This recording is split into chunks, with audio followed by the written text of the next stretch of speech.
کی سازش ہے. آپ اور میں کس چیز کے انتظار میں ہیں؟ وہ بھی وقت یاد کریں جب ہم کہتے تھے کہ یار کوئی ہماری بات سن لے, کوئی ہماری بات ماننے کے لیے تیار ہو جائے, کوئی ہماری ایک بات متاثر ہو کے صرف لبیک کا نعرہ لگا دے تو ہم یار بڑا کام کرائیں گے. آج کام آپ کا انتظار کر رہا ہے, لیکن ہم پتہ نہیں کس انتظار میں بیٹھے ہیں کہ کون آ کر کرے گا. میں گھر سے نکلوں گا تو پتہ نہیں کیسے ہوگا. کام آج آپ کا میدان میں انتظار کر رہا ہے کہ آؤ میں تمہارے لیے رستے کھولتا ہوں, آؤ تم ایک کو مانگتے ہو میں تمہارے لیے 10 بندے لانے کے لیے تیار ہوں. آج ماحول وہ بن گیا ہے, لیکن ہم کام کرنے کے لیے کیوں تیار نہیں ہیں؟ ہم کام کرنے باہر نکلنے کے لیے کیوں تیار نہیں ہیں؟ امیر ہو مرکزی یا نیچے جناب آخری وارڈ کا امیر ہو, ہمیں باہر جاتے ہوئے کیوں شرمندگی آتی ہے؟ لوگوں کے دروازے کے اوپر دستک کے اوپر دیتے ہوئے کیوں شرمندگی آتی ہے؟ یار وہ جھوٹوں کا نعرہ لگائیں 30 سال, ان کو کوئی شرم نہ آئے. وہ کہیں سانو میاں ہوتے ناز ہے, وہ یہ کہیں, دوسرے کہیں کہ جناب عمران خان ہماری ریڈ لائن ہے. ہمیں یہ کہتے ہوئے شرم آتی ہے کہ ناموس رسالت پر ہماری مال بھی حاضر, جان بھی حاضر, بچے بھی حاضر, اور حضور ہم نے آپ کے نظام کو اس ملک کے اندر لانا ہے. یہ ہمیں دروازہ کھٹکا کر کہتے ہوئے شرم آتی ہے. اگر یہ شرم آتی ہے تو یہ سفر ہے کوئے جانا, یہاں قدم قدم بلائیں. کوئی یہ سمجھے کہ جناب آج حالات بڑے اچھے ہیں, ہم نے بڑے اچھے ماحول میں ورکر کنونشن کر لیا ہے, کل بھی ایسے ہی ہوگا. ہو سکتا ہے کل ہمارے ہاتھوں میں بھی بیڑیاں اور پاؤں میں بھی بیڑیاں ہوں. ہاں, جتنا آپ کو وقت میسر ہے اتنا کام کریں. اور حالات کبھی بھی اسلام نے اچھے نہیں رکھے. اسلام اللہ تعالیٰ نے تو امتحان لیا, ان کا بھی امتحان لیا. جن کے ایمان میں کوئی رتی برابر شک ہی نہیں کر سکتا, جن کے دلوں کو اللہ نے ازل میں دیکھا, ان سے پاکیزہ دل کسی کے نہیں پائے, لیکن اللہ تعالیٰ نے ان کو بھی ہر امتحان سے گزارا, ہر امتحان سے گزارا. اولاد کے امتحان سے, مال کے امتحان سے, جان کے امتحان سے, جناب فصلوں کے امتحان سے, کھیتی باڑیوں کے امتحان سے, کاروبار کے امتحان سے, جان کے خطرے کے امتحان سے, ہر امتحان سے گزارا. پھر جا کر کہا رضی اللہ عنہم ورضوا عنہ. اللہ نے پھر جا کر کہا ہمارے ہاں کچھ ہوتا نہیں, او جی ایسے ہو جائے گا.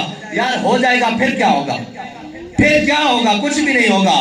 آپ کو اپنے مشن اور اپنے نظریے سے غرض ہونی چاہیے, کچھ رہے نہ رہے باقی. یہ کیا بات ہوئی کہ جناب یہ ہو جائے گا وہ ہو جائے گا, میری دستار سرے راہ بھی کھل جائے تو اس میں کیا عیب ہے؟ جب حضور کی ناموس کا پرچم بلند ہو جائے گا, جب جناب ختم نبوت کا پرچم بلند ہو جائے گا, جب دین اسلام کا پرچم بلند ہو جائے گا, تو ہماری ساری دستاریں, ہمارے منہ پر کوئی جوتیاں بھی مارے اس سے کیا غرض ہے؟ لیکن حضور کے دین کا پرچم بلند ہونا چاہیے. لیکن اس کے لیے شرط یہ ہے کہ آپ کو میدان میں آنا پڑے گا, گھر بیٹھ کر نہیں. کس بات کی سستی؟ اور شیطان کا کام ہی یہ ہے کہ وہ مومنوں کے اندر سستی ڈالتا ہے, اور جو مومن ہے وہ شیطان کی بات کو قبول نہیں کرتا. شیطان کا کام ہے کسی ایک کے کان میں ایک بات کرنا, پھر وہ موری مجلس میں پھر جانا, پھر دوسری شیطانی لگا دینا, پھر تیسری شیطانی لگا دینا, پھر یہ پھر وہ. اور آپ اور میں تو جس دور میں رہ رہے ہیں یہ تو ہے ہی فتنوں کا دور, یہ تو ہے ہی فتنوں کا دور. یہاں تو اس قدر شدید فتنے ہیں کہ شاید ہوا میں اتنی تیزی نہ ہو, اتنی خنکی نہ ہو جتنی فتنوں میں جناب تیزی ہے. لیکن ان فتنوں کا علاج بھی تو ہمیں بابا جی بتا کر گئے ہیں کہ جہاں کوئی غاصب, جہاں کوئی ظالم, جہاں کوئی جناب جابر, جہاں کوئی کافر سر اٹھائے اس کے سامنے لبیک یا رسول اللہ کا نعرہ لگانا ہے. اور یہی تو ایمان والوں کے اندر اور جناب منافقوں کے اندر فرق ہے. لبیک کا نعرہ, یا رسول اللہ لبیک لبیک لبیک یا رسول اللہ لبیک لبیک لبیک یا رسول اللہ لبیک لبیک لبیک یا رسول اللہ لبیک لبیک لبیک یا رسول اللہ لبیک لبیک لبیک یا رسول اللہ لبیک لبیک لبیک یا رسول اللہ لبیک لبیک لبیک یا رسول اللہ. ہم کہیں بھی پیغام دینے چلے جائیں, میں آپ سے کہتا ہوں کتنا بھی کوئی ہمارا بڑا دشمن ہوگا, وہ کم از کم ہم حضور کے دین کی بات کریں, ناموس رسالت کی بات کریں, وہ کم از کم ہمیں پتھر نہیں مارے گا. لیکن میرے آقا و مولا صلی اللہ علیہ وسلم خود طائف میں پیغام لے کر گئے ہیں اسلام کا, اور حضور کے نالین مبارک خون سے بھر گئے. حضور کو انہوں نے اتنے پتھر مارے. یار ہمیں تو پتھر نہیں لگتے, ہم تو کسی کو کہیں وہ تو اپنی جناب ڈرائنگ روم کا اور بیٹھک کا دروازہ بھی کھول دیتا ہے آپ کے لیے, چلو بات تو سن لو. ابھی تو ہمارے اوپر وہ وقت نہیں آیا, پھر بھی ہم اللہ اور اس کے رسول کا پیغام پہنچانے میں کیوں شرم محسوس کرتے ہیں؟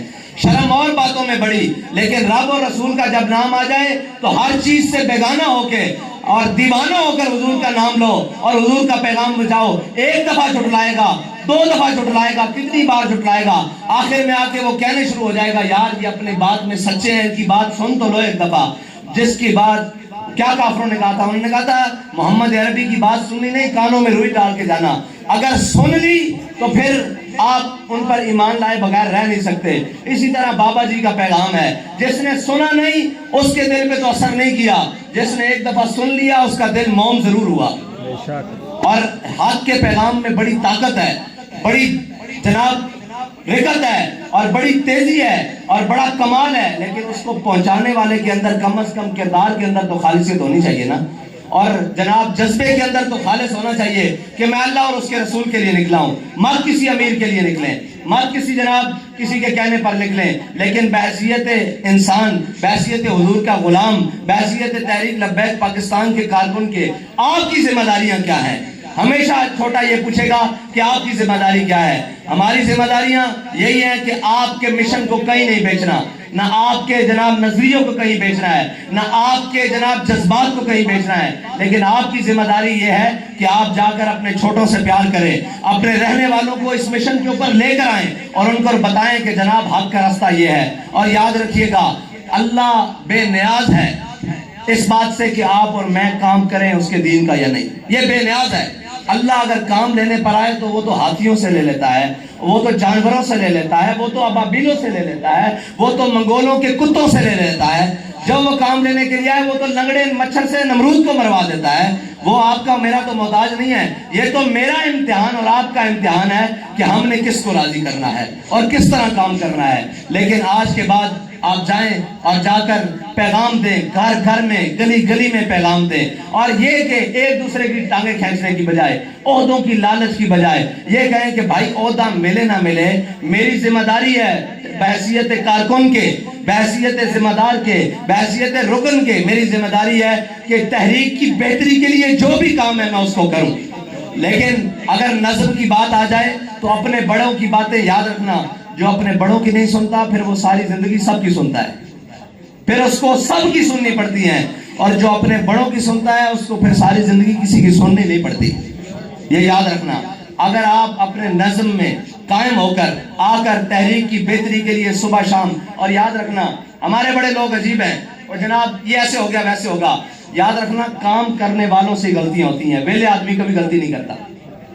ابھی جو کوئی گھر سے نکلے اور یہاں تک پہنچے، رستے میں اس کے ساتھ کوئی چین ٹوٹ جائے، کوئی موٹر سائیکل پنچر ہو جائے، کوئی گاڑی لگ جائے تو وہ نکلا ہے تو اس سے لگی ہے نا۔ اب جو گھر بیٹھے ہیں ان کی کیوں نہیں لگی؟ گھر بیٹھے لوگوں کو کبھی کبھی غلطی کسی سے نہیں ہوئی، جو کام کرتا ہے غلطیاں بھی اسی سے ہوتی ہیں، اور اگر اس سے غلطی ہو بھی جائے تو یہ نہیں کہ آپ اس کا ڈنڈورا پیٹنا شروع کر دیں، بلکہ اس کو علیحدہ جا کے بتا دیں آپ بات اس طرح نہیں اس طرح کر لیں، تو آپ بڑی ساری بہتری کر سکتے ہیں۔ لیکن ہمارا رویہ اور ہماری یہ بات اس کو اس بات پر مجبور کر دیتی ہے کہ وہ اپنی غلطی پر ڈٹ جائے۔ اس نے غلط بھی کیا ہے تو ہمارا رویہ اور ہماری باتیں اس کو اس بات پر مجبور کر دیتی ہیں کہ جو تم نے غلط کیا اس پر ڈٹ جاؤ۔ اگر ہم اس کو پیار سے، محبت سے، الفت سے سمجھا دیں کہ آپ کے اس عمل نے ہمارے اس کام کو نقصان پہنچایا ہے، تو وہ سمجھنے کے قابل ہو جائے گا۔ آپ سارے ذمہ دار ہیں، جہاں آپ کام کر رہے ہیں وہاں میں ساری زندگی نہیں جا سکتا، ان گلیوں میں، ان کوچوں میں، ان وارڈز میں، ان یوسی میں اگر میں روزانہ بھی چاہوں روزانہ بھی نکلوں تو 274 یوسیاں اب تو 500 کے قریب ہو گئی ہیں، میں روزانہ بھی ایک یوسی میں جاؤں تو نہیں جا سکتا، لہذا وہاں کام کرنا آپ کا کام ہے۔ جہاں ہم بیٹھے ہیں آپ کے پیغام کو آگے پہنچانا، آپ کے مشن کو ثابت رکھنا وہ ہمارا کام ہے۔ آپ اپنا کام خوبصورتی سے جاری رکھیں، آپ کو یہاں سے شکایت نہیں آئے گی، لیکن ہمیشہ نیچے سے، نیچے والا ورکر اس بات کا جناب ماضی رہتا ہے جی ہم کیا کریں۔ میں آپ کو بتاتا ہوں کیا کریں۔ آپ ایک کام تو کر سکتے ہیں، اگر آپ اپنی مسجد، گھر والی مسجد کے قریب رہتے ہیں تو 5 وقت اس میں نماز پڑھنی شروع کریں تو آپ کا کام شروع ہو جائے گا۔ صرف 5 وقت نماز پڑھنی شروع کریں۔ اگر آپ دن میں کئی کام پر ہوتے ہیں تو آپ فجر اور عشاء وہاں پڑھنی شروع کریں، آپ کو 10 کارکن ہر مسجد سے ضرور مل جائیں گے، آپ کو 10 آپ کے مشن والے ہر ضرور مل جائیں گے۔ لیکن یہ کہنا کہ ہم کچھ نہیں کر سکتے، نیچے لوگ نہیں سنتے، بھائی لوگ سنتے ہیں، لوگ مانتے بھی ہیں، لیکن آپ ان کے پاس جائیں تو صحیح، آپ ان کو بات کرنے کا کوئی سلیقہ تو ہو۔ لیکن یہ نہیں جی میرے میں بڑی آکڑ آ گئی ہے، میں لہذا امیر بن گیا ہوں، میں اپنی گھر کی دہلیز سے بھی باہر نہیں نکلوں گا، تو بھائی پھر یاد رکھنا کہ آپ اللہ اور اس کے رسول کے ہاں مجرم ہو سکتے ہو. آپ کو ہم نے ذمہ داری دی ہے اور ہر ذمہ دار اپنے کندھوں پر جو اس کی ذمہ داری ہے اس کا جواب دہ بھی ہے. ادھر بھی جواب دہ ہے اور ادھر بھی جواب دہ ہے. اور ہمارا کام تو ہے ہی اللہ اور اس کے رسول کے لیے. ہم کسی مفاد سے بالاتر ہو کر ہیں, ہم تو حق کے رستے والے ہیں. اور یاد رکھنا, جن کے ہاتھوں میں حق کے علم ہوتے ہیں وہ تعداد میں ہمیشہ کم ہوتے ہیں, لیکن یہ یاد رکھنا ان کا جذبہ ہر تعداد کو, ہر گنتی کو الٹا کر رکھ دیتا ہے. یہ دنیا کا اصول ہے. آج تک کسی تعداد والوں نے کبھی حق کا راستہ نہیں چنا. حق کے راستے کے لیے ہمیشہ غریب, ہمیشہ مسکین اور نیچے سے لوگ اٹھتے ہیں, لیکن ان کا جذبہ اور ان کی نیت بڑی خالص اور پاک ہوتی ہے. اگر ہماری نیتوں میں کہیں فطور ہے تو آؤ از سر نو اپنی نیتوں کو ٹھیک کر لیں, اپنے جناب چیزوں کو ٹھیک کر کے دوبارہ میدان میں اتریں اور یہ کہیں کہ یا اللہ جو ہم سے سستی ہوئی یہ اس کی تو معافی دے دے, آئندہ کے بعد ہم تیرے راہ میں. حضرت انس بن نضر نے سستی ہوئی تھی نا ایک جنگ میں, کسی عذر سے پیچھے رہ گئے حضرت انس بن نضر, تو پھر کیا کہا اللہ سے, لَيَرَيَنَّ اللَّهُ, یا اللہ موقع دے, تو بھی دیکھے گا میں تیری راہ میں کیسے کام کرتا ہوں. اللہ نے آج آپ کو اور مجھے موقع دیا ہوا ہے, آؤ نکلیں حضور کے دین کے لیے کام کریں. اور یہ یاد رکھنا قبریں ان کی بھی اتنی ہوتی ہیں, کبھی بڑی اور چھوٹی نہیں ہوئی, نہ اندر ہیٹر اور جناب اے سی لگے ہیں. بزدلوں کی قبریں بھی اتنی ہوتی ہیں اور دلیروں کی قبریں بھی اتنی ہوتی ہیں. اور آج تک جو کہتے تھے کہ جناب ہم مارے جائیں گے اس کام کے لیے, ان کی قبریں بھی قبرستانوں میں موجود ہیں. مر تو جانا ہے, لیکن اس نے کیا کہا تھا ظہیر الدین بابر نے, کیا ہو ذرا شان سے مر جائیں, ذرا حضور کا نام لیتے ہوئے دنیا میں چلے جائیں. اور یہ یاد رکھنا جو ان کے نام پر مر جائے پھر وہ مرتا نہیں ہے, وہ پھر مرتا نہیں ہے, پھر وہ جناب حیات ابدی میں چلا جاتا ہے. ان کے نام لیوا کبھی مر سکتے ہی نہیں, اس لیے کہ اگر وہ مر جائیں تو پھر دنیا میں رہے کیا ہے, پھر دنیا کا نظام کیسے چلے. آؤ حضور کے دین کے لیے دیوانہ بار ہو کر, ہر کسی ملامت والے کی ملامت سے دور ہو کر, ہر پریشانی اور غم سے دور ہو کر حضور کے دین کا کام کریں اور حضور کے پرچم کو پوری دنیا پر لہرانا ہے. آپ کی میری ذمہ داری تو ابھی فلسطین تک بھی ہے, ابھی کشمیر تک بھی ہے. ابھی تو ہم اپنے شہر لاہور کی گلیوں میں نہ نکل سکیں تو آپ کو کیا خیال ہے پھر فلسطین میں جمعہ پڑھائیں گے؟ ایسے تو ممکن نہیں ہوگا. فلسطین میں جمعہ پڑھانے کے لیے پہلے لاہور کو بھی تو مضبوط کرنا پڑے گا, پہلے جناب قصور کو بھی مضبوط کرنا پڑے گا, پہلے شیخ پورے کو بھی مضبوط کرنا پڑے گا, پہلے جناب ننکانے کو, پنجاب کو, پھر پاکستان کو, پھر عالم اسلام کو مضبوط کرنا پڑے گا. پھر اور یاد رکھنا اللہ نے کبھی سچے جذبوں کو جھٹلایا نہیں, اللہ تعالیٰ نے کبھی ان کو ناکام نہیں کیا, ان کو ہمیشہ اللہ کامیابی دیتا ہے. لیکن اللہ دیکھتا ہے کہ میرے بندے کی میری راہ میں لگن کتنی ہے, میری راہ میں محبت کتنی ہے, میری راہ میں خلوص کتنا ہے, میری راہ میں جذبہ کتنا ہے. اگر جذبہ صادق ہو تو پھر مار کھانے والا مکے کی گلیوں میں بلال کعبے کی چھت پر آ ہی جاتا ہے. لیکن پہلے مار بھی ہوتی ہے, پہلے سختیاں بھی ہوتی ہیں, پہلے ملامت بھی ہوتی ہیں, پھر بلال کے ہاتھ میں امیہ آ ہی جاتا ہے اور پھر بلال یہ کہہ ہی دیتے ہیں کہ جا امیہ ہلاکا بلال. پھر امیہ کو پناہ دینے والے کوئی بھی ہوں, بلال اس کو گھسیٹ کر علیحدہ کر ہی دیتے ہیں اس کے سر کو جسم سے.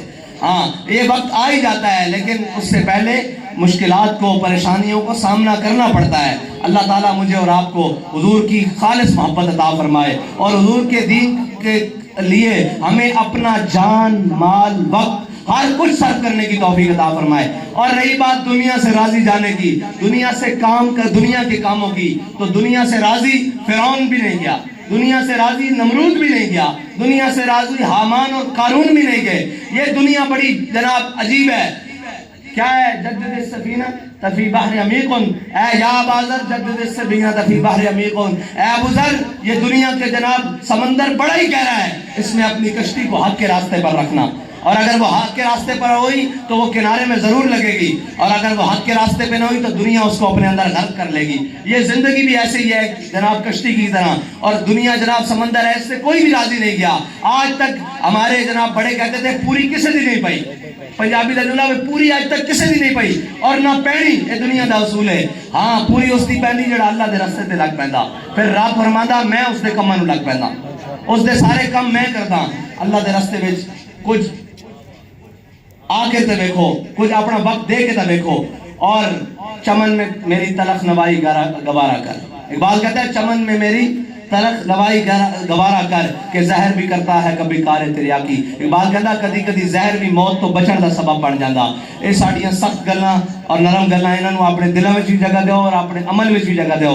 اللہ تعالیٰ تانوں تے مینوں اخلاص عمل عطا فرمائے. واخر دعوانا الحمدللہ.